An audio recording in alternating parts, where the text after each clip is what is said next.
My name is Gordon, 32 years old, and I never thought my own family would betray me like this. That fateful dinner at my sister Madison's house changed everything. I can still feel the cold water dripping down my face as she sneered those words at me. What she didn't know was that I came prepared for war, not reconciliation. The look on their faces when I pulled out those documents still brings me satisfaction today. Before I begin my story, let me know where you're watching from in the comments. Hit that like button and subscribe for more stories about standing up against family injustice. I was born into the Reynolds family, a name synonymous with real estate development in our city. Our family business, Reynolds Properties, has been around for 3 generations, building everything from office complexes to luxury apartments. My father, Frank, started working for my grandfather when he was just 16, learning the ropes from the ground up before taking over the company in his 30s. My mother, Diane, came from money too. Her family owned several successful restaurants across the state. They met at a charity gala, married within 6 months, and their union was as much a business merger as a marriage. Madison came first, the golden child born 7 years before me. From the moment I can remember, she was being groomed to take over Reynolds Properties. Our parents spared no expense on her education, sending her to private schools, prestigious summer camps, and eventually an Ivy League university where she double majored in business and real estate development. Her bedroom walls weren't decorated with posters of musicians or actors like other kids, but with framed certificates, academic awards, and eventually her business school diploma. By contrast, I was always the afterthought. Don't get me wrong, I had all the material comforts a kid could want, but emotional support was scarce. My father barely made it to any of my school events, and when he did, he'd spend most of the time on his phone closing deals.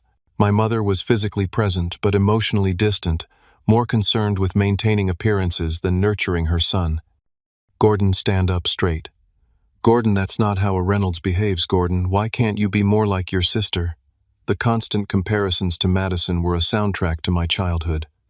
While Madison embraced the family legacy with open arms, I found myself pulling away.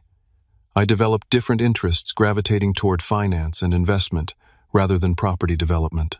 I loved the analytical aspects, the market trends, the way money could work for you if you understood the systems. My father saw this as a rejection of his life's work. Properties are tangible, he'd say dismissively. You can see them, touch them. This investment stuff is all smoke and mirrors. By the time I graduated from college with my finance degree, the die was cast. Madison was already a vice president at Reynolds Properties, with her own corner office and team of employees. I was expected to join the company too, despite my different educational path, but I refused. I wanted to build something of my own to prove my worth outside the family shadow. That decision created the first major rift between us. My parents couldn't understand why I'd turned down a guaranteed position in a successful company. Madison took it personally, as if my choice was a direct criticism of hers. The day I told them I'd accepted a position at a small investment firm instead, my father didn't speak to me for 3 months. The next few years were tough. While Madison's career soared at Reynolds Properties, eventually taking over as CEO when our father semi-retired, I struggled. The investment firm I joined went under during the financial crisis, and I bounced between jobs for a while trying to find my footing. Each family gathering became an exercise in humiliation with subtle and not so subtle digs at my career choices. "How's the job hunt going, Gordon?" My mother would ask loudly enough for everyone to hear, even during periods when I was employed. Through it all, I kept working, learning, building my knowledge and connections. 5 years ago, I finally established my own financial consulting business. It was small at first, just me working out of my apartment, but I gradually built a client base. I specialized in helping small business owners optimize their finances, establish retirement plans, and navigate tax regulations. It wasn't glamorous or hugely profitable like Reynolds Properties, but it was honest work that helped real people. The real turning point came about 8 months ago. One of my clients, a contractor who had worked on several Reynolds Properties developments, came to me with concerns about some financial irregularities he'd noticed while working with them. At first, I dismissed it as a misunderstanding or sour grapes from a disgruntled contractor, but he showed me copies of invoices and payment records that didn't add up. As a financial professional, the discrepancies were obvious to me once I saw the paperwork. That night I couldn't sleep. Part of me wanted to ignore what I'd seen to pretend the documentation had never crossed my desk. These were my family's business dealings after all, and despite our differences, I had no desire to cause them harm. But another part of me, the professional who had built his reputation on integrity and attention to detail, knew I couldn't just look away. The next morning I made the decision that would eventually lead to that fateful dinner. I would investigate quietly, discreetly, to determine if there really was something unethical happening at Reynolds Properties. If it turned out to be nothing no one would ever need to know, I'd looked into it. But if my suspicions were confirmed, I would have some difficult choices to make. I had no idea then that my investigation would uncover a decades-long pattern of fraud that would ultimately tear my family apart. And I certainly never imagined that it would culminate in my sister pouring water over my head at her dining room table while my parents applauded her actions. The investigation began innocuously enough.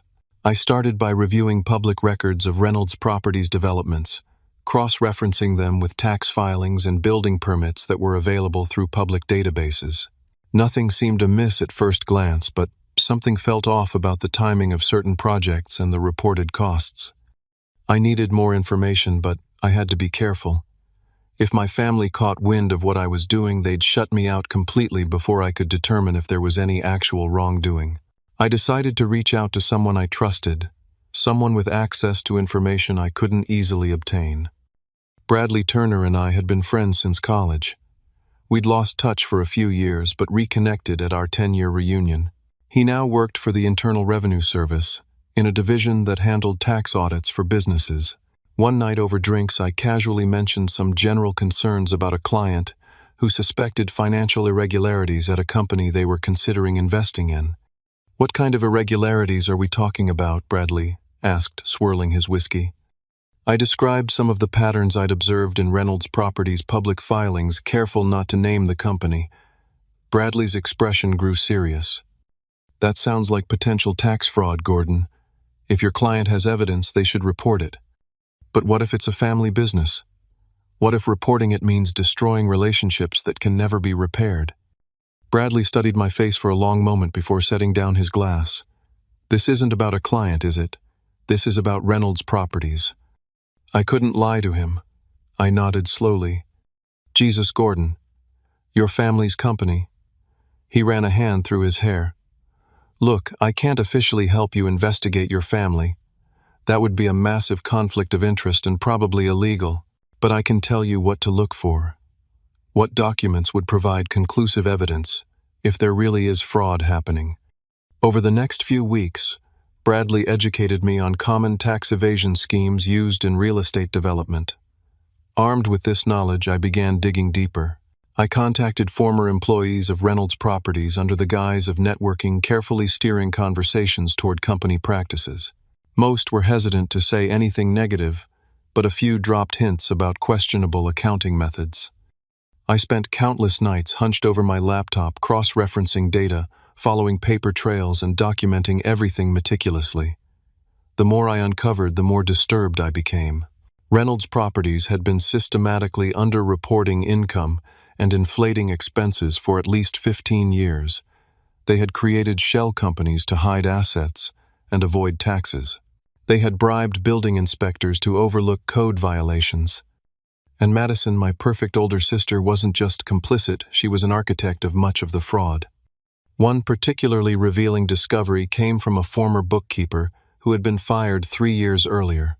She contacted me after hearing through mutual connections that I was asking questions about the company's financial practices. "They fired me because I refused to falsify records," she told me. Over coffee, her hands shaking slightly as she slid a flash drive across the table.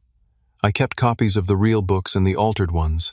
I always knew someday someone would need to see them. The evidence on that drive was damning. It showed millions of dollars in unreported income, systematic tax evasion, and what appeared to be money laundering through various shell corporations. My father's name was all over the older documents, but in more recent years, Madison's signature appeared with increasing frequency. As the evidence mounted, I found myself facing an impossible moral dilemma. Should I confront my family, directly giving them a chance to explain or make amends? Should I report what I'd found to authorities, potentially sending my parents and sister to prison? Or should I destroy the evidence and try to forget what I'd discovered? I barely slept during this period. I lost weight. Friends commented on my distracted demeanor and the dark circles under my eyes. I kept replaying memories from my childhood, searching for some justification to protect my family despite their crimes. I remembered my 8th birthday when my parents missed my party because they were closing an important deal. I remembered my high school graduation when my father spent the ceremony on his phone and left immediately afterward for a business dinner. I remembered the time I lost my job during the financial crisis and asked for a temporary loan to cover my rent, only to have my father lecture me about fiscal responsibility and suggest I move back home and work for the family company. Instead, I also thought about the small business owners I worked with, everyday honest people who struggled to make ends meet while paying their taxes in full.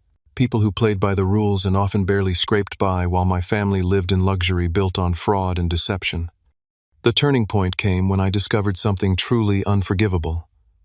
Among the projects Reynolds Properties had developed was an apartment complex where corners had been cut on safety measures to save money. 3 years after construction, a fire broke out due to faulty wiring that hadn't been properly inspected. A young couple and their infant son died in that fire.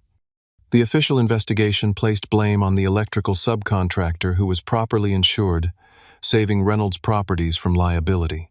But the documents I found showed that Madison and my father had known about the substandard materials and had pressured inspectors to overlook the violations. That night, I made my decision. I would confront my family with the evidence I had gathered. I would give them one chance to take responsibility for their actions, to make amends, to turn themselves in. If they refused, I would report everything I had found to the proper authorities. I spent another week organizing the evidence, making copies and securing the documents with my lawyer. I wrote a detailed account of everything I had discovered and sent it to myself in a sealed email scheduled to be sent to federal authorities if anything happened to me. Then I called my sister and asked if we could have a family dinner at her house. I told her I had something important to discuss with everyone. "Is everything okay, Gordon?" she asked, a note of genuine concern in her voice that made what I was about to do even harder. "Everything's fine," I lied. "I just have some news I want to share with everyone together."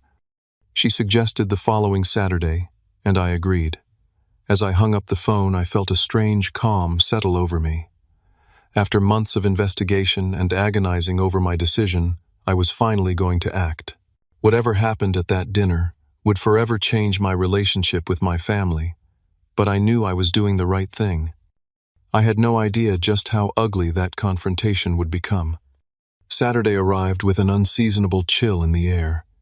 I dressed carefully in a charcoal suit, professional, serious armor against what was to come. The leather briefcase containing the documents felt unusually heavy as I carried it to my car. Inside were organized files detailing 15 years of fraud, tax evasion, bribery, and cover-ups. The weight of those papers represented more than just evidence. It was the burden of betrayal, both by my family and from their perspective by me. Madison lived in a sprawling colonial in the most exclusive neighborhood in town. The house was a testament to Reynolds Properties' success, with its manicured lawn, circular driveway, and imposing columns flanking the entrance. As I pulled up, I noticed my parents' Mercedes already parked in the driveway.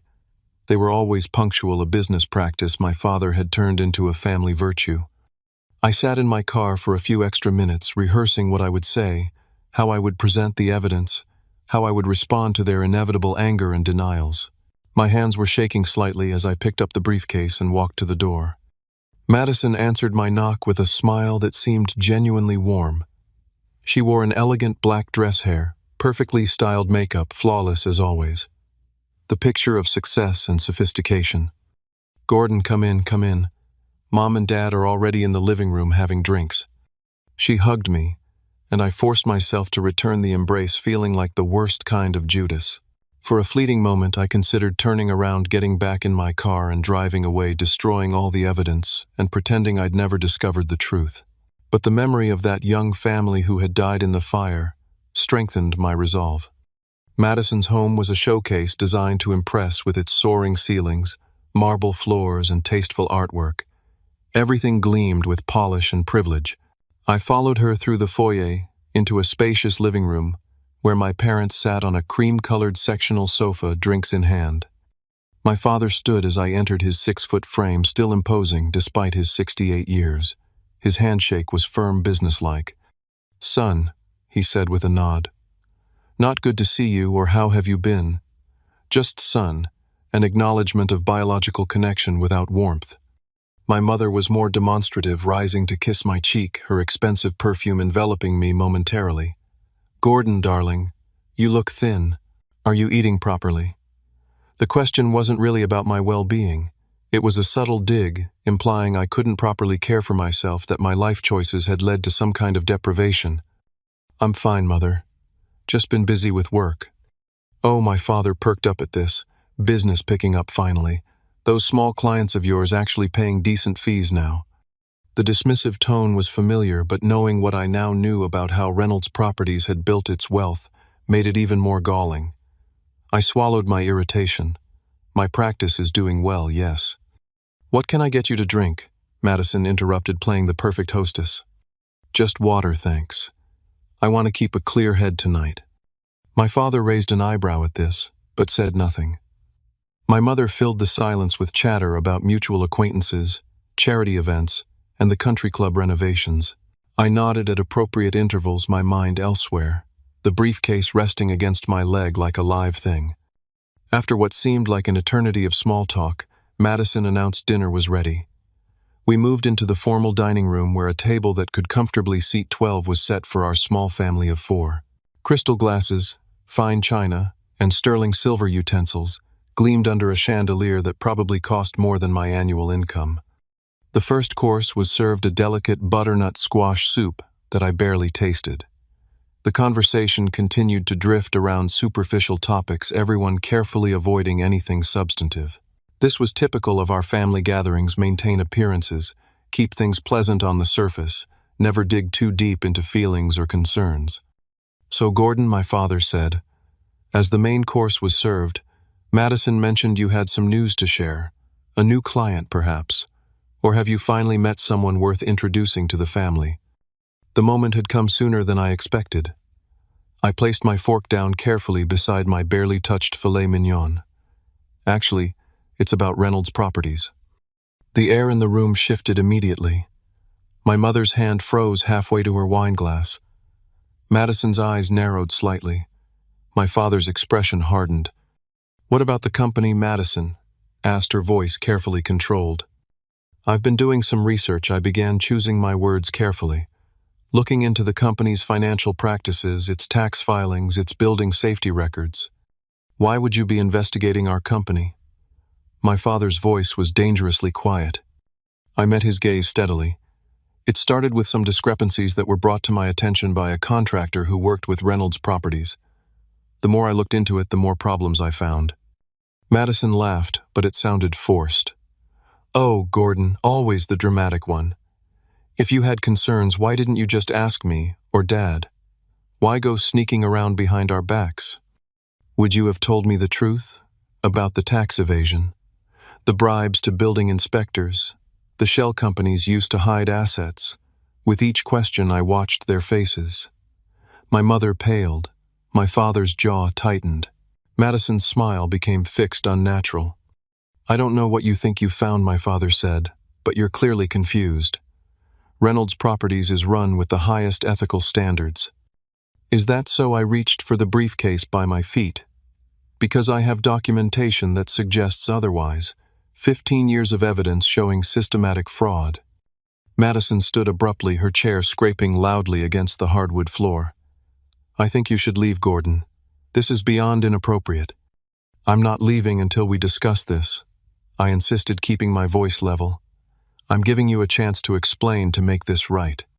"Make what right? Some imagined crimes you've invented because you're jealous of our success." Madison's voice rose. "You've always resented me, resented Dad because you couldn't measure up.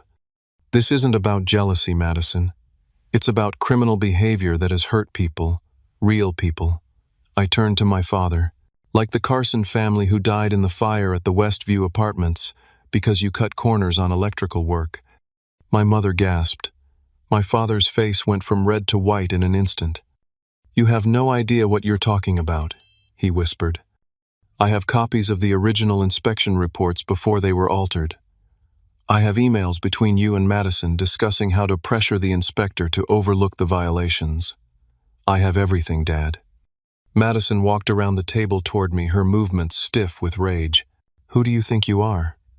You contribute nothing to this family, yet you sit in judgment of us. We built something magnificent while you floundered from one mediocre job to another." I stayed seated, forcing myself to remain calm despite my racing heart. "I built something honest. Can you say the same?" That's when it happened. Madison picked up a crystal pitcher of ice water from the table and poured it directly over my head.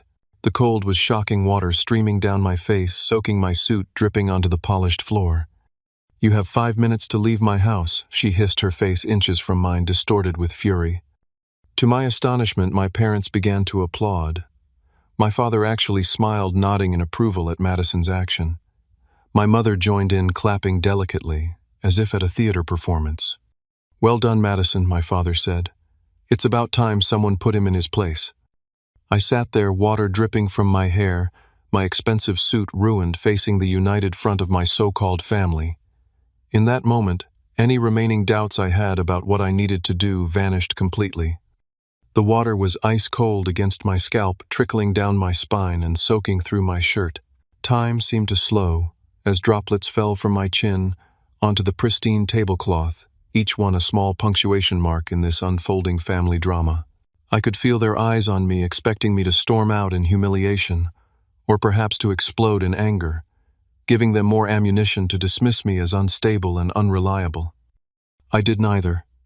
Instead, I calmly reached for a cloth napkin and methodically dried my face, maintaining eye contact with Madison the entire time.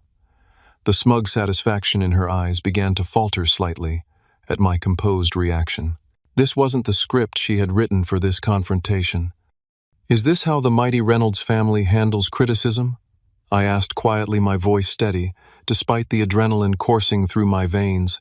"With childish tantrums and physical aggression, how professional."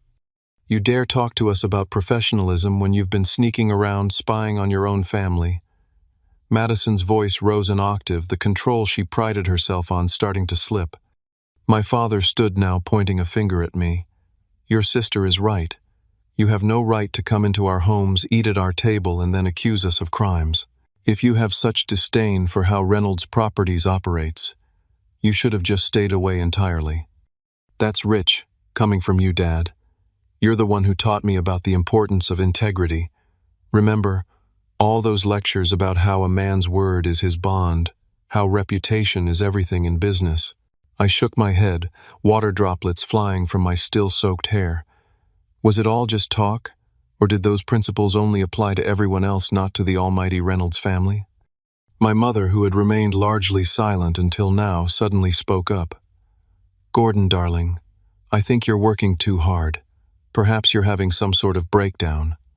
We can get you help, the best doctors." "I don't need doctors, Mother," I interrupted. "What I need is for my family to take responsibility for their actions." Madison laughed, a harsh, brittle sound. "Responsibility? That's rich coming from you. When have you ever taken responsibility for your failures, always blaming us because you couldn't hack it in the real business world?" "Madison's right," my father chimed in. "We offered you everything, education, opportunities, connections, and you threw it all away because your ego couldn't handle working under your sister. And now you come here with these ridiculous accusations. This is nothing but petty revenge." I looked at each of them in turn, these people who shared my blood but were suddenly strangers to me. The realization was both painful and freeing. They would never acknowledge what they had done. They would never change. They would continue to justify their actions, to believe themselves above the law, above common decency. 5 minutes, Gordon, Madison reminded me, glancing ostentatiously at her watch. "The clock is ticking." That's when I reached for my briefcase. The leather was cool and smooth under my fingers as I placed it on the table and clicked open the locks. The sound was crisp, definitive in the tense silence of the dining room. Actually, I said, pulling out a thick stack of neatly organized documents, you're the ones running out of time. The atmosphere in the room shifted immediately. My mother's smug smile faltered. My father's face, flushed with anger just moments before, began to pale. Madison took an involuntary step back. "What is this?" she demanded, but I could hear the first note of uncertainty in her voice. I spread the documents on the table, careful to avoid the water puddles from Madison's little display. "This is 15 years of evidence documenting tax fraud, bribery, money laundering, and criminal negligence. Every transaction, every false report, every bribed official, all meticulously documented and cross-referenced." I turned to a specific page and pointed. "Here's where you created a shell company to hide assets from the IRS." I flipped to another section. "Here are the real versus the reported expenses for the Riverside development, showing over $3 million in unreported income." Another page. "And here's the smoking gun emails between you and Dad discussing how to falsify inspection reports for the Westview Apartments, the building where the Carson family died." "Those are confidential company documents," my father spluttered. "You had no right." "I had every right as a citizen to report criminal activity," I cut him off. "And as your son, I had every moral obligation to give you a chance to come clean before I turned these over to the authorities." Madison lunged for the papers, but I was quicker, sliding them back into the briefcase and snapping it shut. "I have copies, of course. Multiple copies stored in various secure locations. My lawyer has a complete set with instructions to release them to the FBI, the IRS, and the district attorney's office if anything happens to me." "You're bluffing," Madison said, but the tremor in her voice betrayed her uncertainty. I smiled for the first time that evening, a cold, humorless smile that felt foreign on my face. "Am I? You really want to test that theory? Because copies of these documents are scheduled to be delivered to the authorities tomorrow morning, unless I personally cancel that delivery. So yes, Madison, you're right about one thing: time is running out. But not for me." I stood, briefcase in hand water, still dripping from my ruined suit. "You've only got about 5 minutes left to pray that I might change my mind. But given the welcome I've received here tonight, I wouldn't count on divine intervention." The color had drained completely from my mother's face. My father, the man who had loomed so large throughout my childhood, suddenly looked small, diminished by the weight of his exposed crimes. "You wouldn't do this to your own family," he said, but it sounded more like a plea than a statement. "You stopped being my family long before tonight," I replied, surprised by how little emotion I felt saying those words. "A real family supports each other, respects each other, holds each other to a higher standard. What we have is a biological connection and a shared last name, nothing more." "Gordon, please." My mother finally spoke, her voice barely above a whisper. "Think about what this will do to us, to the Reynolds name." "I have thought about it, Mother. For months I've thought about nothing else, and I've decided that the truth matters more than protecting people who have shown me nothing but contempt, who have built their fortune on lies and the suffering of others."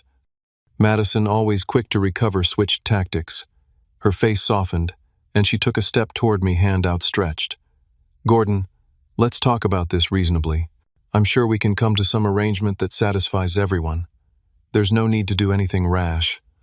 I recognized the expression. It was the same one she used when negotiating with contractors, a calculated blend of charm and implied threat. It might have worked on someone who hadn't grown up watching her perfect this technique. "An arrangement," I repeated. "You mean a bribe? That's your solution to everything, isn't it?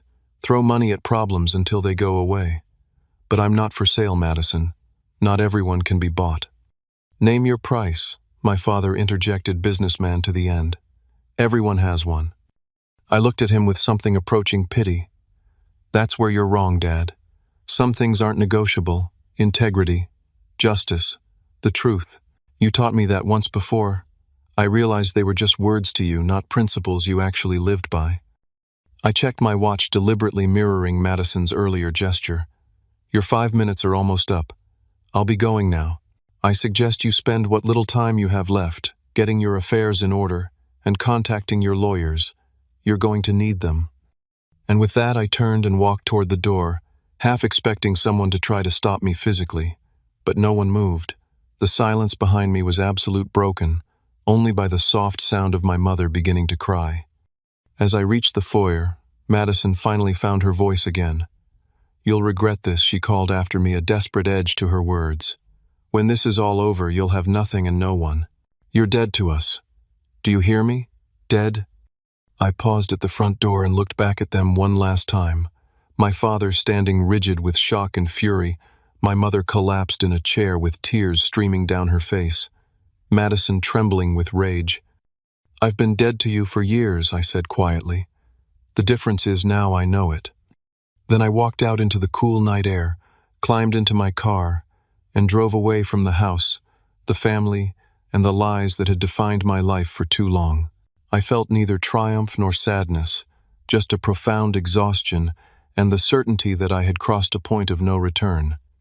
Tomorrow everything would change for the Reynolds family, and for the first time in my life I would be charting my own course, unburdened by their expectations and untainted by their corruption.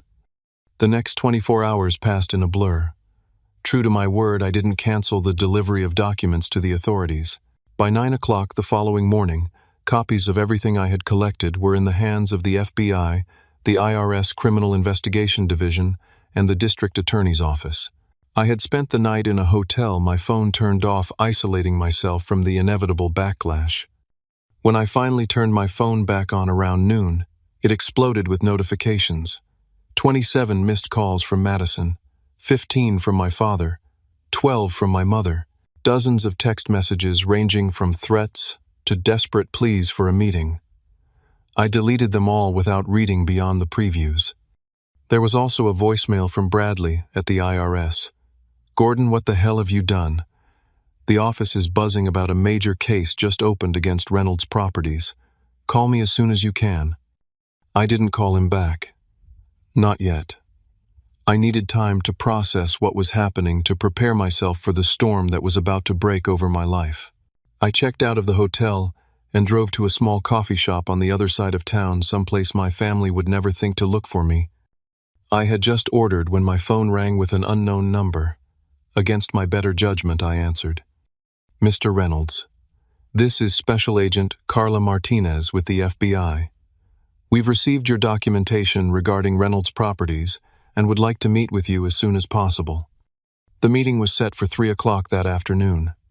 I arrived at the federal building 15 minutes early, clutching a briefcase containing the original documents.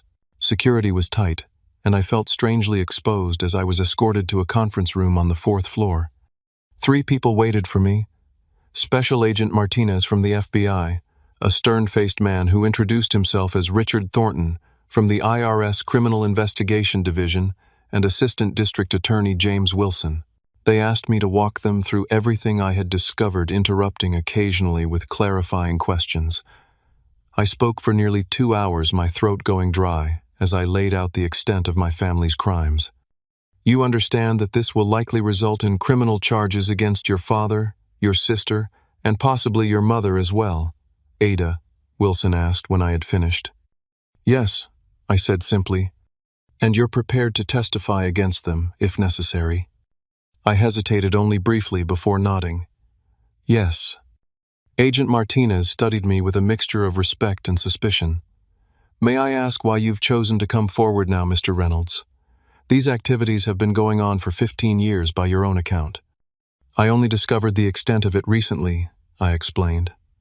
"Once I knew I couldn't be complicit by remaining silent." "Even though it's your own family?" Thornton asked. "Especially because it's my family," I replied. "They taught me about responsibility and integrity, then failed to live up to those values themselves. Someone had to hold them accountable." They nodded, seemingly satisfied with my answer. As the meeting concluded, Martinez handed me her card. "There will be significant blowback from this, Mr. Reynolds. If you receive any threats or feel unsafe in any way, call me immediately." I hadn't even reached my car when my phone rang again. This time it was my lawyer, Michael Prescott. "Gordon, I just got a call from Lawrence Deming."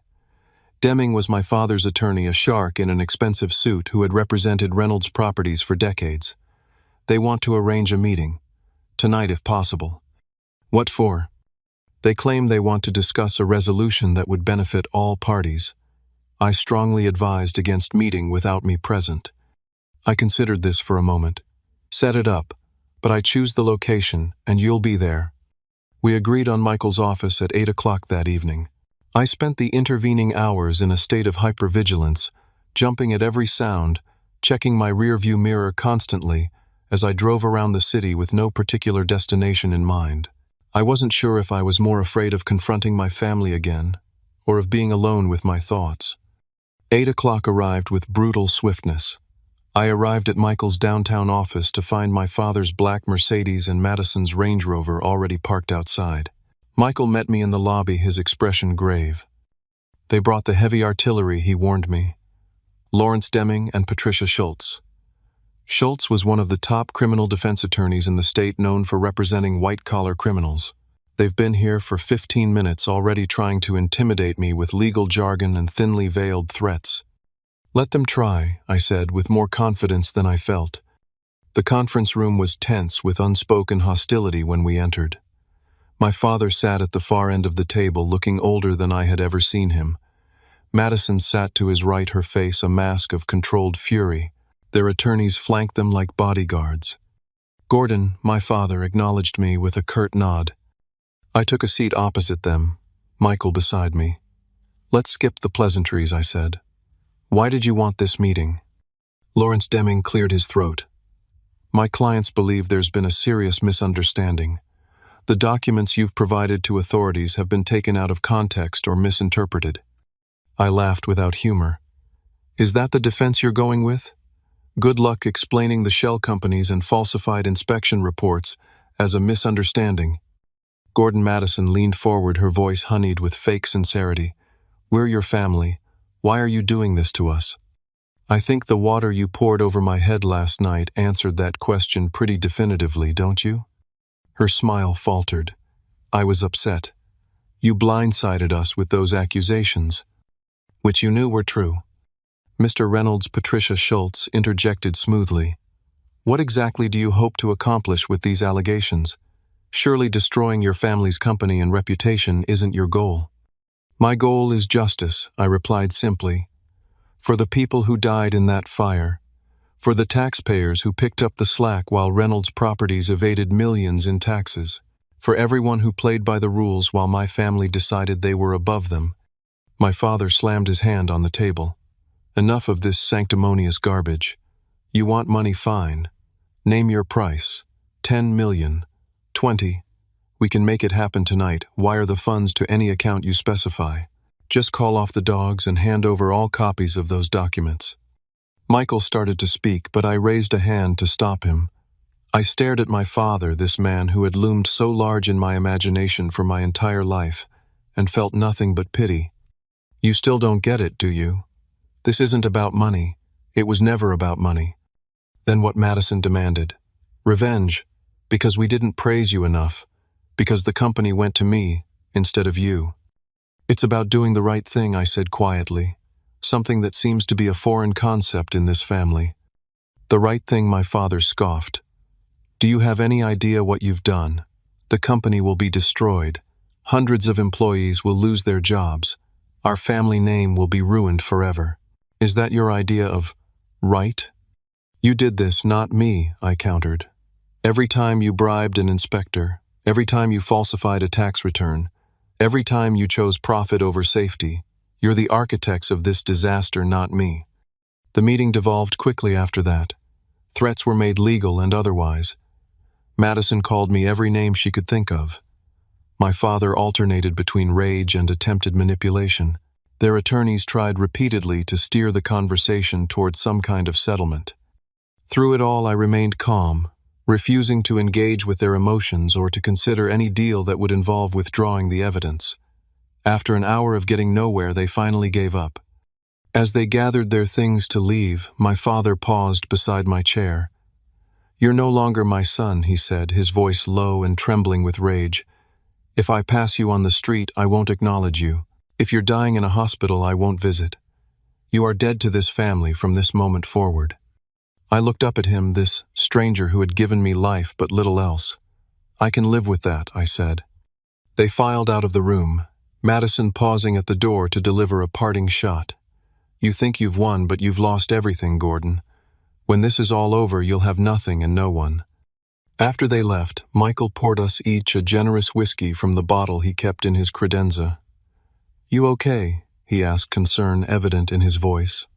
I considered the question carefully before answering.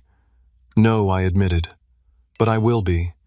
That night alone in my apartment, I finally allowed myself to feel the full weight of what I had done. The grief hit me in waves, not for the relationships I had lost, which had been broken long before this confrontation, but for the family I had never really had. For the father who had never seen my worth, the mother who had never truly known me, the sister who had viewed me as competition rather than kin. I cried until there were no tears left, then fell into an exhausted sleep, still wearing my clothes. When I woke the next morning, something had shifted inside me. The grief was still there, but alongside it was a strange, fragile sense of freedom. For the first time in my life, I was completely untethered from the Reynolds legacy, from their expectations and judgments. I was alone, yes, but I was also finally free. The aftermath unfolded with the inexorable logic of a mathematical proof.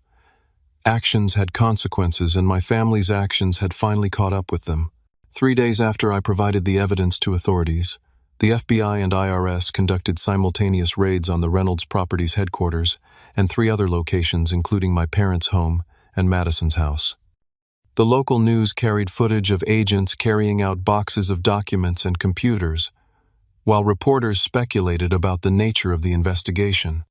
By the end of the week, formal charges had been filed against my father, Madison, and 2 other executives at the company. The list was extensive: tax fraud, money laundering, wire fraud, bribery of public officials, and criminal negligence resulting in death. My mother was named as a person of interest, but not immediately charged. The story dominated local media and even made national business news. "Reynolds Properties empire crumbles amid fraud allegations," read one headline. "Family whistleblower exposes years of corporate corruption," proclaimed another. I stopped reading after the first few days. The satisfaction I had anticipated feeling never materialized, replaced instead by a hollow ache and the constant nagging question, had I done the right thing? The personal fallout was immediate and severe. My phone became a weapon deployed against me, delivering venomous messages from extended family members who blamed me for destroying the family legacy.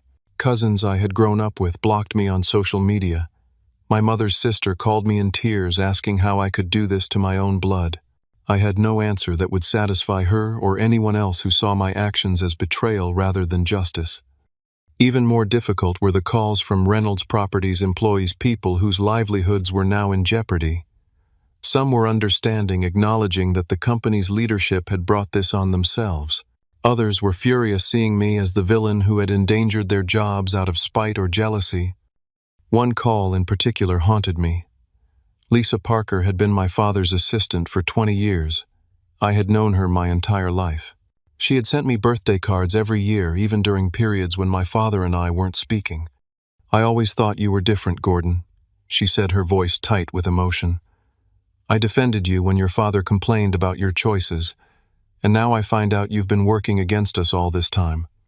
"Not against you, Lisa," I tried to explain. "Against the illegal activities, the fraud, the lies." "Save it," she cut me off. "I'm 58 years old.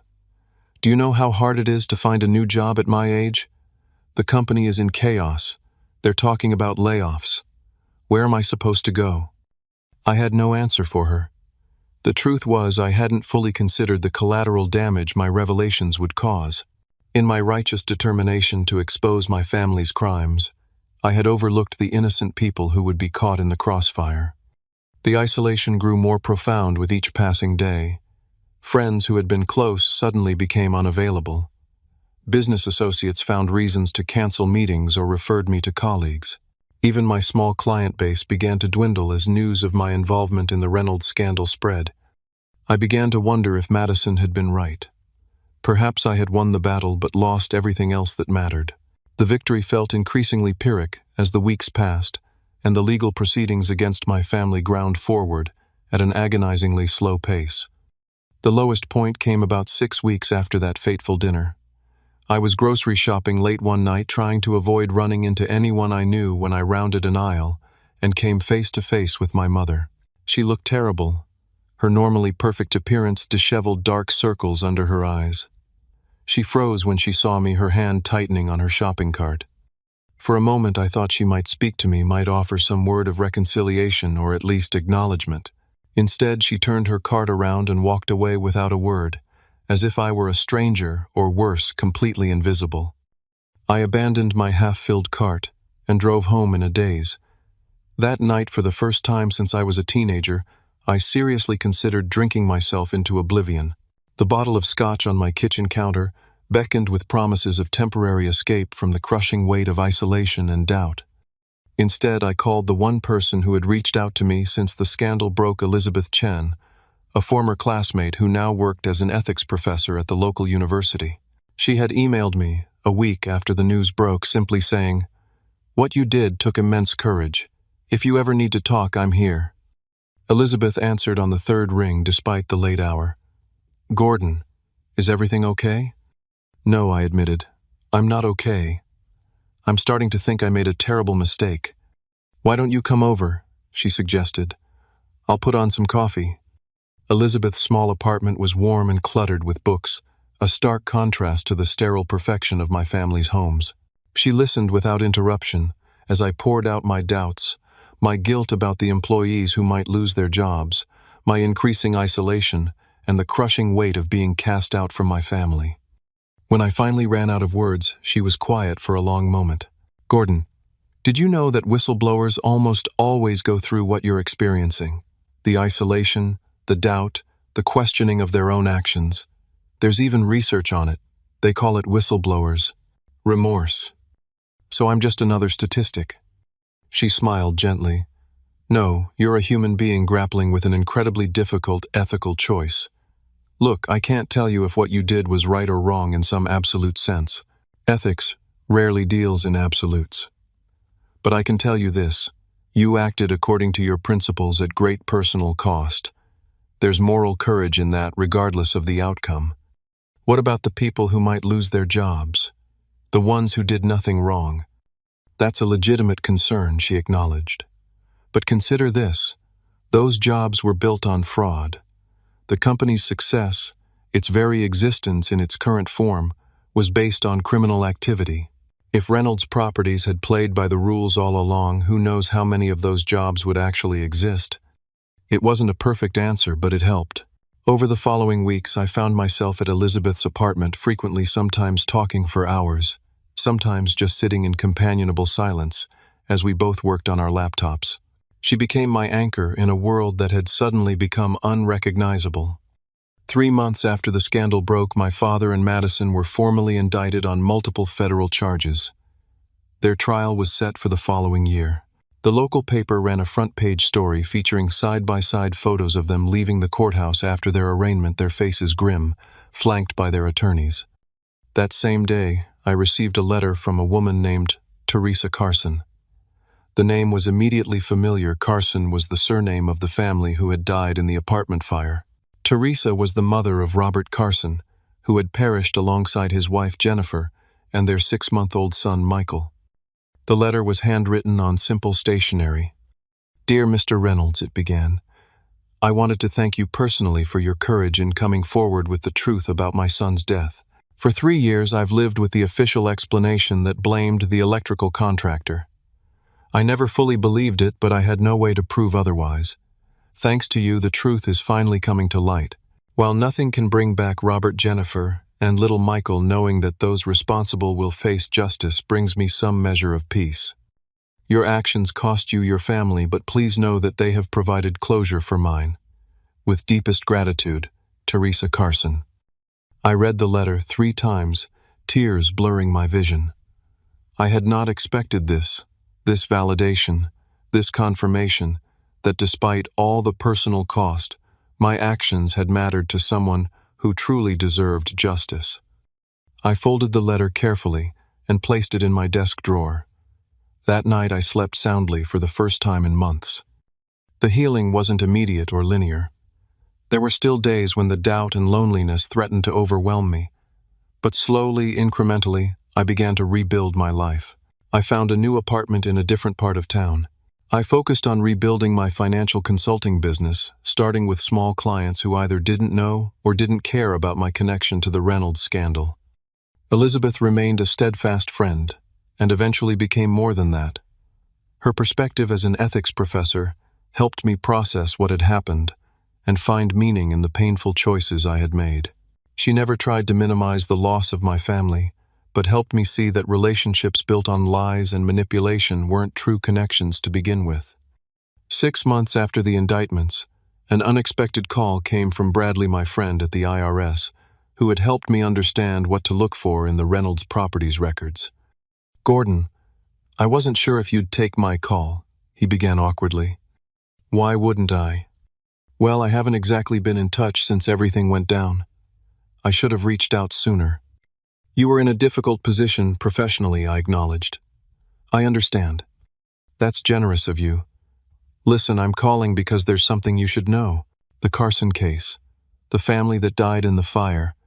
The prosecutor is considering bringing manslaughter charges against your father and sister based on the evidence you provided." The news hit me like a physical blow. Fraud and tax evasion were one thing. Manslaughter was something else entirely. Despite everything, the thought of my father and Madison potentially going to prison for years, possibly decades, was difficult to process. "Are you okay?" Bradley asked, after my prolonged silence. "I don't know," I answered honestly. "I wanted justice, but they're still your family," he finished for me. "It's okay to have complicated feelings about this, Gordon. It would be weird if you didn't." After that call, I made a decision that surprised even me. I contacted the district attorney's office and requested a meeting with Madison at the courthouse before her next hearing. I wasn't sure she would agree to see me, but 3 days later I found myself in a small conference room waiting for her to arrive. When she entered escorted by a court officer, I barely recognized her. The perfectly polished Madison was gone, replaced by someone who looked both older and somehow diminished. She wore no makeup, and her designer clothes had been replaced by a simple blouse and slacks that looked like they'd been chosen for a jury rather than for style. "You wanted to see me," she said, flatly, taking the seat across from me. "Why?" I had rehearsed what I wanted to say, but facing her now the words evaporated. "I heard they might bring manslaughter charges," I finally managed. "And you came to gloat." Her voice was bitter but lacked the cutting edge I remembered. "No. I came to ask if there's anything I can do." She stared at me in disbelief. "You're the reason I'm facing these charges in the first place, and now you want to help. That's rich even for you, Gordon." "I didn't want this," I said quietly. "I wanted the truth to come out. I wanted accountability. But I never wanted—" "Save it," she interrupted. "You knew exactly what would happen when you handed over those documents. Don't pretend otherwise." Perhaps she was right. Perhaps, on some level, I had known where this would lead, even if I hadn't fully admitted it to myself. "How's Mom?" I asked, changing the subject. Something flickered across Madison's face. Pain, perhaps, or worry. "Not good. She's drinking too much. Barely leaves the house. Dad's lawyer thinks the prosecutors might offer her immunity to testify against Dad, but she refuses to even discuss it." "And Dad?" Madison's expression hardened. "Like you care. He's a shadow of himself, if you must know. His health is failing. The stress of all this." She trailed off, then fixed me with an accusing stare. "Are you satisfied now? Is this the justice you wanted?" I met her gaze steadily. "No, this isn't what I wanted, but it's what your actions, all of your actions, made inevitable." She looked away, and for a brief moment I thought I saw the first glimmer of recognition of acceptance, that she bore responsibility for where she now found herself. But it passed quickly, replaced by the defensive anger I knew so well. "Time's up," the court officer announced from the doorway. Madison stood. "Don't come back, Gordon.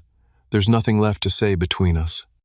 As she turned to leave, I spoke one last time. "Madison, despite everything, I hope someday you can understand why I did what I did." She paused at the door but didn't turn around. "Someday maybe, but not today." And with that she was gone, leaving me alone with the echoing silence and the complicated grief of a family irrevocably broken. 2 years have passed since that fateful dinner at Madison's house, when a pitcher of cold water became the catalyst for a complete transformation of my life. The legal proceedings against my family finally concluded 6 months ago. My father, at 70 years old, was sentenced to 8 years in federal prison for fraud, tax evasion, and negligent homicide. Madison received 5 years, a lighter sentence, reflecting her cooperation with prosecutors in the later stages of the investigation. My mother avoided jail time through a plea agreement but was placed under house arrest for 2 years and ordered to pay substantial restitution. Reynolds Properties no longer exists.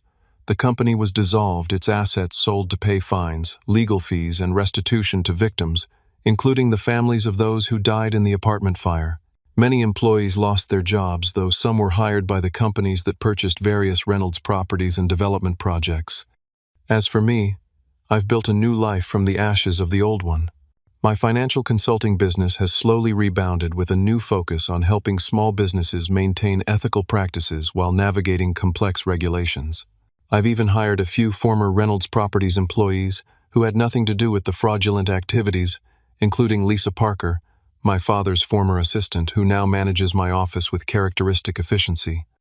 Elizabeth and I married last spring in a small ceremony attended by a handful of friends who stood by me during the darkest days.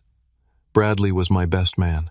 We bought a modest house in a quiet neighborhood, nothing like the ostentatious mansions my family once occupied, but it's filled with warmth and genuine connection, something I never truly experienced growing up. The journey to this point hasn't been easy or straightforward.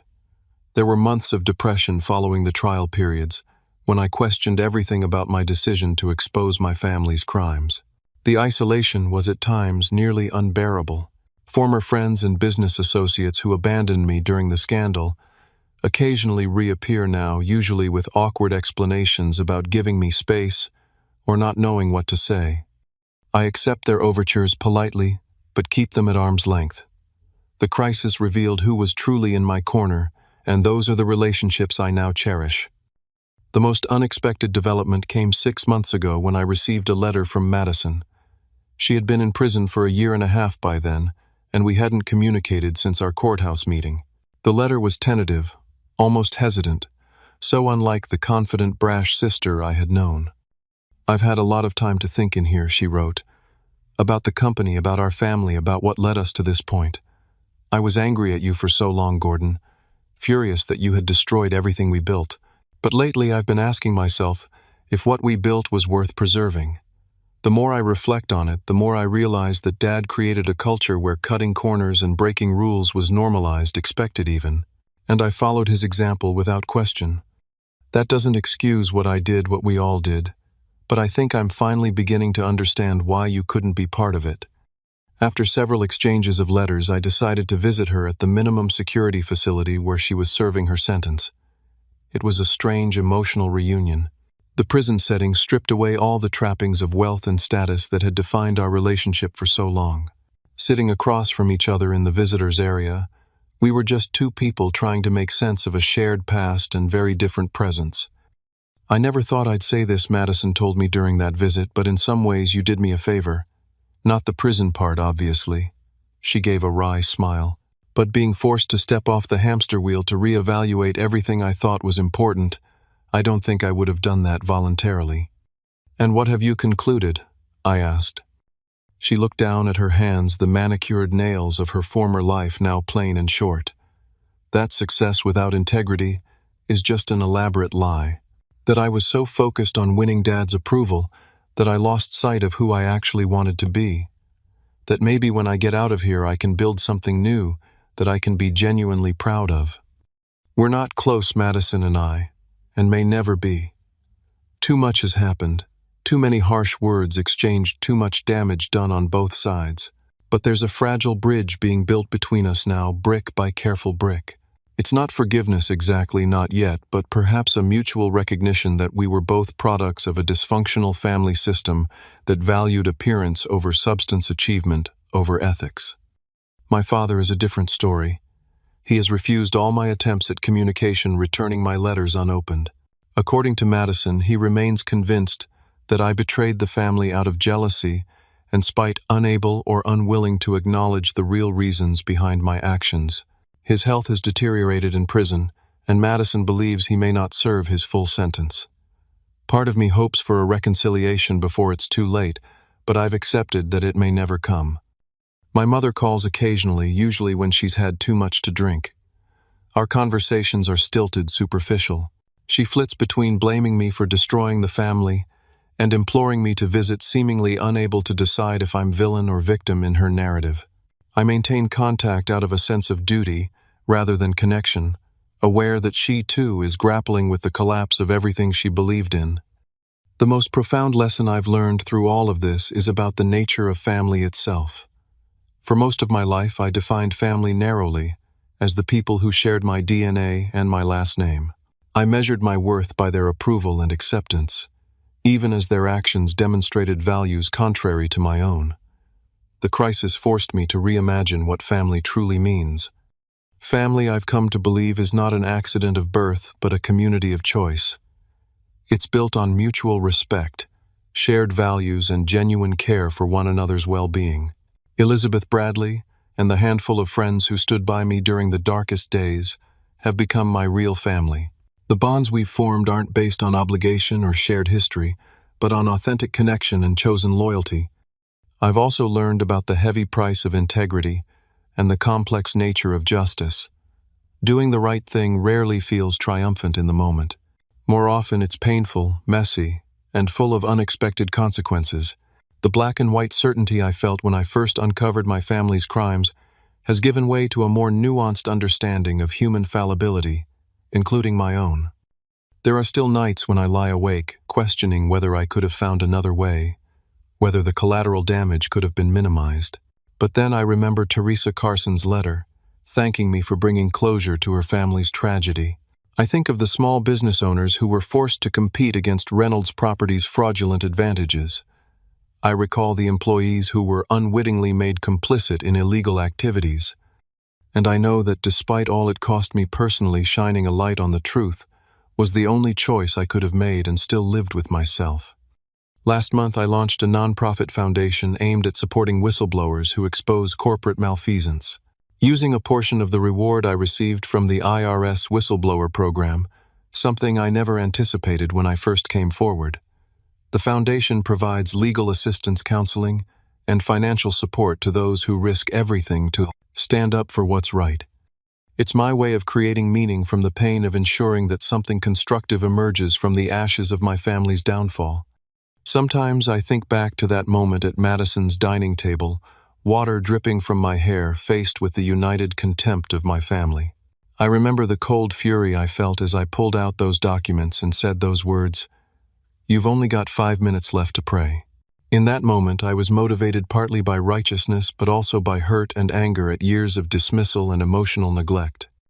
The journey since then has taught me that justice without compassion can become another form of violence. That standing firm for truth doesn't require hardening your heart. That even in the midst of holding people accountable for their actions, there must be room for redemption and healing. I don't know what the future holds for my biological family. Madison will be released in 3 years, facing the daunting task of rebuilding a life with a felony record and a notorious last name. My father may never leave prison. My mother continues her solitary existence in what remains of our family home, a shadow of her former self. The Reynolds legacy built over 3 generations has crumbled to dust. Yet from that dust, new possibilities have emerged. Not just for me, but perhaps even for Madison, who seems genuinely committed to charting a different course when she returns to society. The truth, painful as it was, created space for authentic growth and connection that would never have been possible within the elaborate lie that was our family business. If there's one thing I want you to take from my story, it's this: true integrity often comes at a high price, but the cost of compromising your values is ultimately far greater. The hardest choices, the ones that pit your principles against your personal connections, your ethical code against your comfort, are the ones that define who you really are. And sometimes losing everything you thought mattered is the only way to discover what truly does. What difficult choice have you faced that tested your integrity? Have you ever had to stand alone for what you believed was right? Share your experiences in the comments below. And if my story resonated with you, please like, subscribe, and share it with someone who might need to hear that they're not alone in their ethical struggles. Thank you for listening, and remember, the path of integrity may be lonely at times, but it's the only one that leads to true freedom.